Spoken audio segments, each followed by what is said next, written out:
Hello students, आज हम class 5th की हिंदी की वर्कशीट सॉल्व करेंगे जिसका उपविषय है एक माँ की बेबसी। तो चलिए बच्चों शुरू करते हैं। प्रश्न 1, रिक्त स्थानों की पूर्ति कीजिए। इसमें बच्चों आपको रिक्त स्थानों की पूर्ति करनी है। देखिए पहला प्रश्न है, कविता को पढ़ते समय आँखों के सामने कई चित्र बनते हैं। जब हम कविता पढ़ते हैं उसके बारे में सोचते हैं तो हमारी आँखों के सामने कई तरह के चित्र बनते हैं।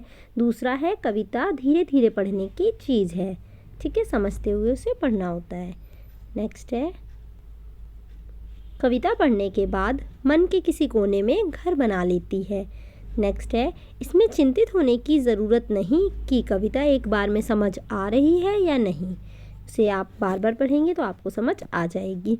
नेक्स्ट है, अगर कविता पढ़कर एक चित्र मन में उभरता है तो भी कविता कामयाब है। ठीक है। नेक्स्ट है, निम्नलिखित पंक्तियों को पूरा कीजिए। यहाँ पर आपको कुछ पंक्तियाँ दी हुई हैं और जिन्हें नीचे वाली पंक्तियों में आपको जोड़ करके उन पंक्तियों को पूरा करना है।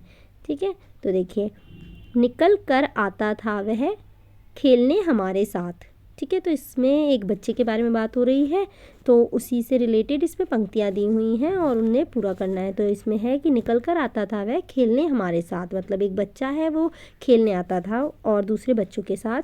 देखने में हम बच्चों की तरह ही था वह भी एक बच्चा। ठीक है, मतलब हमारी तरह देखने में था, वो भी हम एक बच्चा ही था, लेकिन हम बच्चों के लिए अजूबा था क्योंकि हमसे भिन्न था, क्योंकि वो उन बच्चों से थोड़ा सा दिखने में भिन्न था। ठीक है। नेक्स्ट है,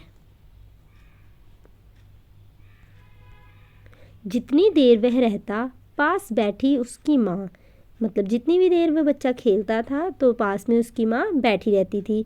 उसकी माँ की आंखों में झलकती उसकी बेबसी, और उसकी माँ की आंखों में उस बच्चे को देख करके उसकी बेबसी झलकती रहती थी कि वो अपने बच्चे के लिए कुछ नहीं कर सकती है।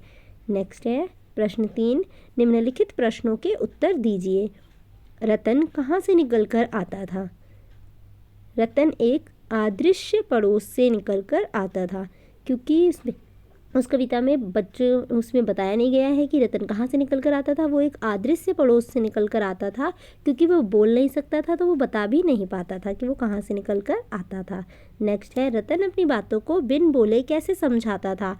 रतन अपनी बातों को इशारों से समझाता था, वो इशारों के थ्रू अपनी बात को समझाने का प्रयास करता था।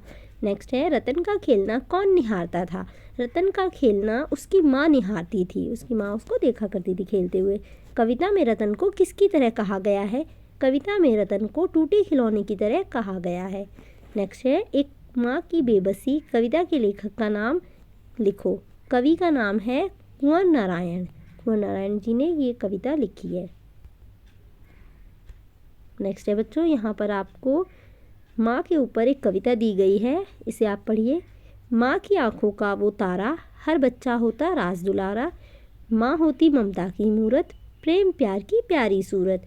हर दर्द को आंचल में समेटे, समान होते बेटी और बेटे। माँ जैसा जग में नहीं कोई दूजा, सब करो माँ की मन से पूजा। मतलब हर बच्चा माँ की आंखों का तारा होता है और माँ का राज दुलारा होता है, और माँ जो होती है वो ममता की मूरत होती है और अपने बच्चों के सारे दर्द वो अपने आंचल में समेट लेती है, और उसके लिए चाहे उसका बेटा हो या बेटी सभी समान होते हैं और माँ की तरह इस संसार में कोई दूसरा नहीं है। और क्या कहते हैं, इसलिए सभी को अपनी माँ की मन से पूजा करनी चाहिए, उनकी केयर करनी चाहिए, देखभाल करनी चाहिए। ठीक है, तो प्रश्न 4 में क्या है, कविता को पढ़कर कविता के भाव को अपने शब्दों में लिखिए तथा अपनी माँ की तस्वीर कॉपी में चिपकाइए। ठीक है बच्चों, तो आपको इस कविता के भाव मैंने लिख दिए हैं। इस कविता में यह बताया गया है कि सभी बच्चे अपनी माँ की आंखों के तारे होते हैं तथा माँ ममता की मूरत होती है। वह अपने बच्चों के सारे दुख दर्द अपने आंचल में ले लेती है तथा वह अपने बच्चों को चाहे लड़का हो या लड़की में कोई फ़र्क नहीं करती है, उसके प्यार में कोई अंतर नहीं आता है। तो बच्चों आपको क्या करना है, अपनी माँ की फ़ोटो भी चिपकानी है साइड में ही, और ये भावार्थ भी लिखना है। ठीक है बच्चों, ओके बच्चों, थैंक यू।